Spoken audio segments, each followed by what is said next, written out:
Assalamu alaikum. Welcome to my first video. Let me introduce myself. My name is Fatima. I'm a Muslimah converted or reverted to Islam. I'm original from Peru, but I've been living in the US for a while. Well, I want to let you know that I also have a channel in Spanish, and I started to share my story, my journey to Islam in Spanish because I couldn't find a lot of videos and a lot of information about Islam in Spanish. So I decided to start sharing that, but like I say, it's in Spanish, my other channel. Well, in this video I want to share how I learned about Islam. I was born and raised in Peru until I finished high school, and then my family and we moved to the US. I went to college here. I studied anthropology and with a minor in sociology.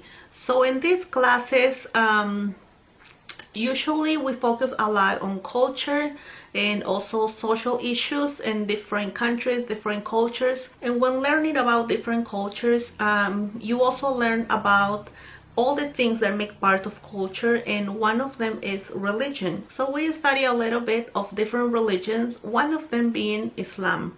As many of us, the first thing that comes to our mind when we hear the word Islam is what the media have shown us, have fed us, which is not very good things. I was in the same situation.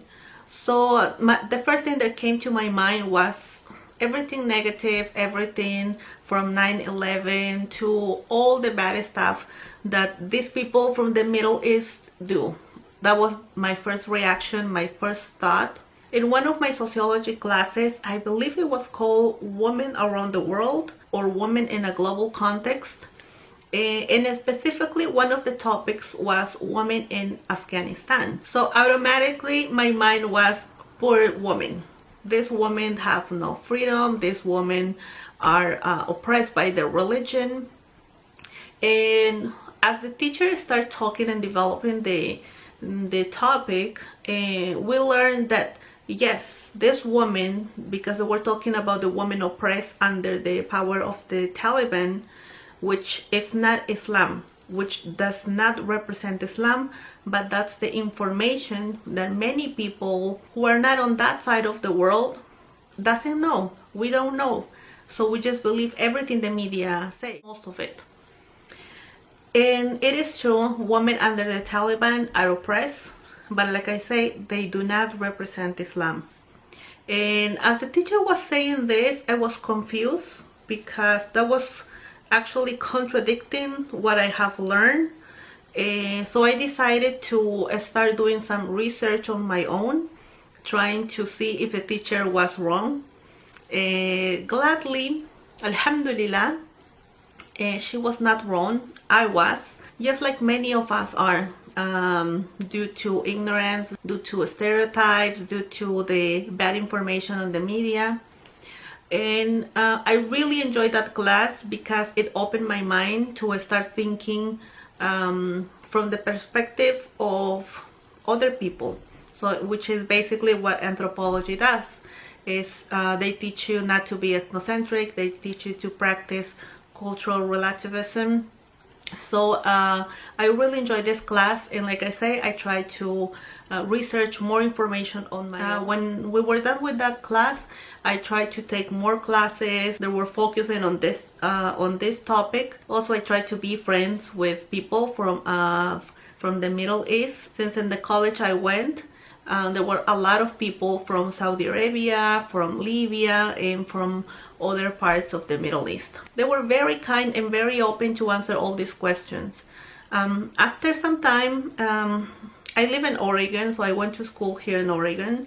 After I finished school, I moved back to California, where I went to visit my family in California. And when I was there, I wanted to continue learning about Islam. I remember it was summer. So one of my mom's neighbors, she was Muslim, so I talked to her. Oh, she's Muslim, alhamdulillah, she's still Muslim. So I talked to her and she invited me to go to the mosque. I told her that I want to keep learning about Islam, so she invited me to go to the mosque because she told me that she knows Islam, but not to the point to be able to explain everything to someone who's trying to learn. So she explained me just like the basics, and also the research I did. I was very interested in trying to learn more. So she took me, and when I went there, the lady who was there told me that it was Ramadan. Alhamdulillah, it was Ramadan time. So she told me, if you want to come back in the night, we are going to break our fast, and you're welcome to break the fast with us. So I was like very curious. I knew about the pillars of Islam because I read, because my friends explained it to me, but I never lived that process, and I never been to a mosque. So I was very excited, very nervous. A lot of ideas came to my mind, crazy ideas. For example, thinking that what if they take me hostage? What if they don't let me go out of the mosque? But alhamdulillah, it was just my ideas in my mind. So they were very kind. I heard something the first time I went there. I heard something, it was like words with rhythm. It wasn't like music, but it has some rhythm. I did not understand the word, nothing. It was in Arabic, but I felt it in my heart. It felt good. It felt relaxing, and also something like, I don't know how I can explain it. It wasn't sadness, but I make my heart feeling something like a feeling of humbleness. I couldn't explain it, but I guess it was something magical that happened. So it was the adhan. Now I know it was the adhan, the call to go for prayer. So since it was the first time I was there, of course they did not expect me to pray, but I want to follow everything they were doing. So I went with them, and they let me pray with them. They just told me, like, my friend told me, just copy whatever we're doing. You are not forced to do anything. So yeah, so we did that, and after that we broke our fast. It was iftar, and alhamdulillah, I had a great experience with them. They were very welcoming, very kind people. All my ideas that I had about women being oppressed, men being rude and oppressive, it was wrong. It was all wrong. I saw the woman chatting, talking, laughing, smiling, having a good time, and the kids, maybe the kids didn't come. Yes, they did, but they were on the other side playing. The men were babysitting the children. The women were free to talk, to joke, to do whatever they do. The men were in charge of the children, an idea that I was not used to. So that was another positive thing during my experience visiting the mosque for the first time. As the days gone by, I learned that there were the last days. Those were the last days of Ramadan. I think I went there like 3 more times, and then one of them I became like very close with her, and I asked her if tomorrow, the next day, we were supposed to go to the same time. She told me no. She told me tonight is the last day of Ramadan. So tomorrow is Eid al-Fatur. So you are welcome to come to the prayer. It's very early, but you are welcome to come.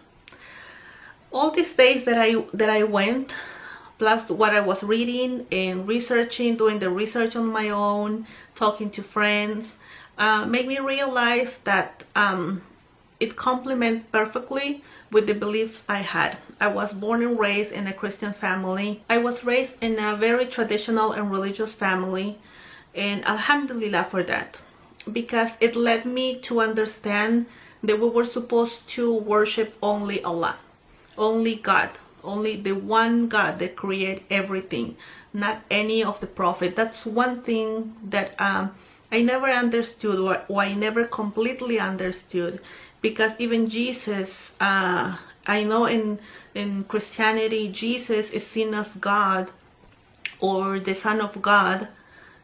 I never found in the Bible that Jesus call himself God. He never called himself God.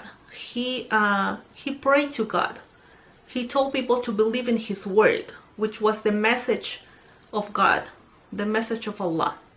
But he never said that it was his message, it was his word. And I don't know where the confusion with people that makes everything, but alhamdulillah, it led me, all this thinking and the way I was raised led me to Islam. Alhamdulillah for that. So with all this in mind, and all these days that I have been spending time in the mosque with my friends, made me realize that I didn't need more time. I went for Eid. I went the next day for Eid, and after the prayer I told my friend, I think I'm ready. And she told me, for what? She thought we were going shopping or something. And I say, I want to be a Muslim.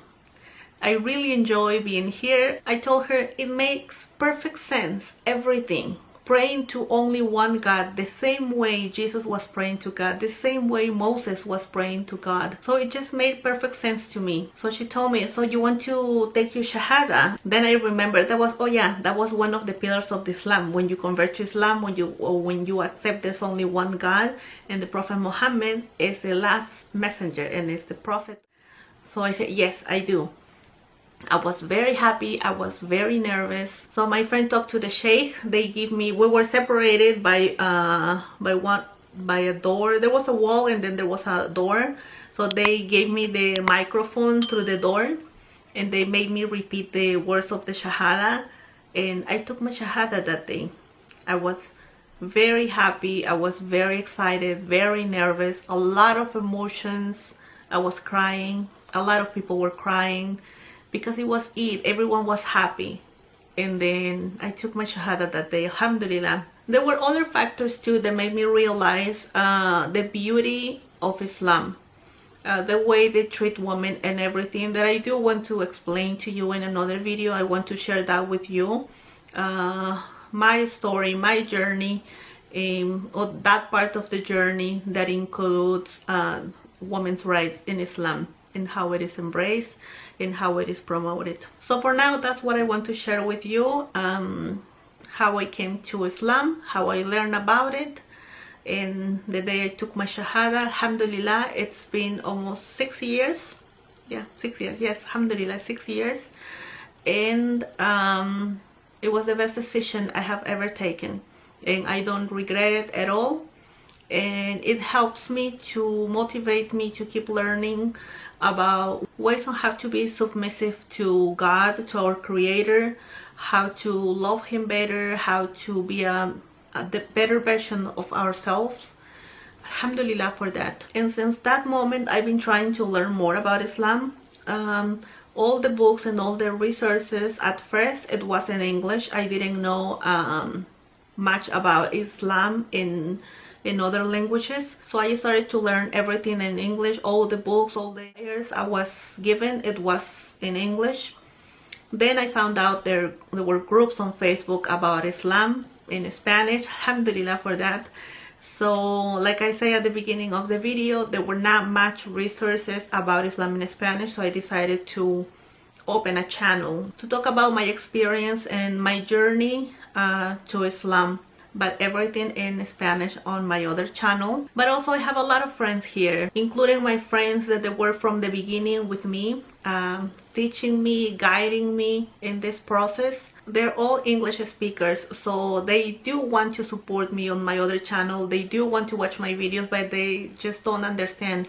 Also, there are a lot of people that go to my other channel that they're not able to understand me. They just told me that, oh, I see your title, or I kind of have an idea that you are talking about your journey in Islam, or different. I talk about different topics on the channel. I can also leave you the link down below, so if you want to check it out. So for that reason, I decided to start doing videos on this channel in English, and also as a way of challenging myself. I love challenges, and this is a great way to improve my communication skills in English, because I feel more comfortable in Spanish.